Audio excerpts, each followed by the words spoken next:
On May 7th, Indian fighter jets crossed into Pakistani airspace under Operation Sindoor, striking 9 terror-linked sites in one of the most significant military actions since Balakot.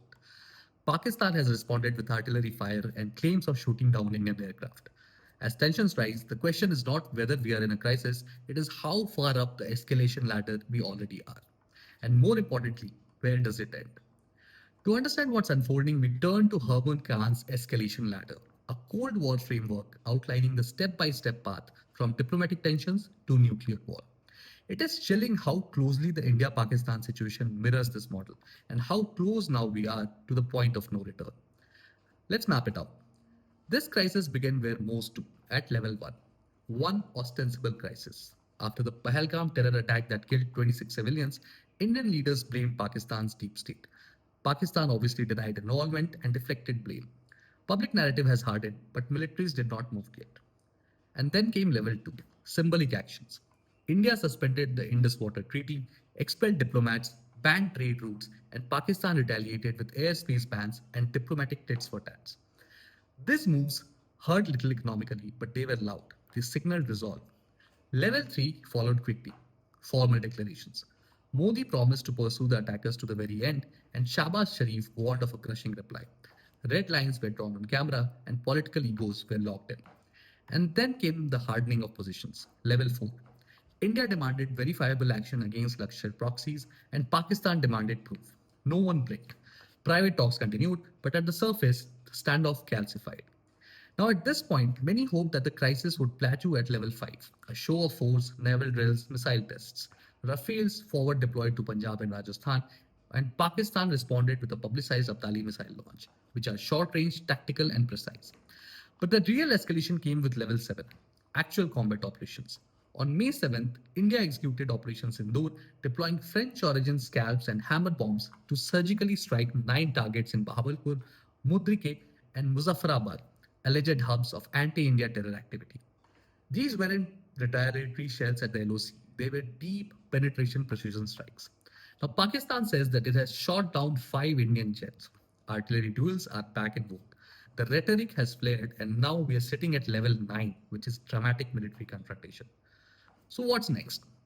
Level 10 is full diplomatic rupture. Embassies shut, talks cease, and level 11 is full mobilization. Troops move, armors roll in. Level 12 to 14 are strategic force alerts, radar lock scenarios, and hair trigger misjudgments.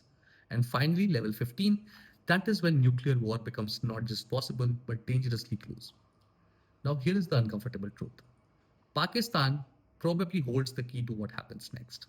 India has made its move. It has struck precisely and then paused. It has not escalated further yet. There has been no new mobilization, no missile bluff, and that restraint is strategic. India is letting the message sink in. And yet, the reaction from Pakistan has not been de escalatory. Instead of calling for calm or cracking down on terror financing, its army is saber rattling. Its prime minister is talking of revenge. Artillery exchanges are intensifying, especially in the Poonch area. And that is not just dangerous, it is self defeating. Let us be clear, escalation may feel like pride, but it ends in pain. Economically, diplomatically, and militarily, Pakistan cannot afford a prolonged conflict. Its economy is teetering.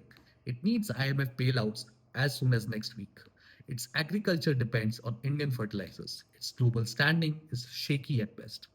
India, on the other hand, has little incentive to push further. It has already demonstrated deterrence and it enjoys international backing. Our message has been delivered loud and clear. So, what does de escalation look like? Well, it starts with Pakistan, not in surrender, but in responsibility. Train in the army, shut down terror camps, and invite international observers. Signal intent through back channels, reopen the trade corridors, and offer an olive branch to India. Even a small move like a token crackdown or corridor reopening gives India room to reciprocate without losing face. That is how these rungs are climbed now. Now, history shows us how close we have come before in 99, in 2001, in 2019 as well. But today, the fuse is shorter.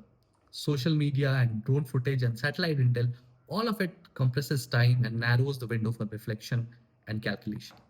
One misfire and we'll be off the cliff. There are still off ramps, but they won't stay open forever. Now, global powers like the US, China, and Gulf nations are already dialing phones behind closed doors. They don't want a war. India does not want a war. Even most Pakistanis don't want a war. But a handful of generals and the illusion of honor can set fire to millions of lives. So let's not pretend that both sides are equally culpable here. This is Pakistan's moment of reckoning. It can choose to climb down or take the subcontinent further up Khan's ladder. And once you're at level 11 or 12, you don't just lose lives, you lose control. Pakistan needs to choose peace, not because India demands it, but because its own people and its own economy and its own future depend on it. The next move is theirs, and the world is watching.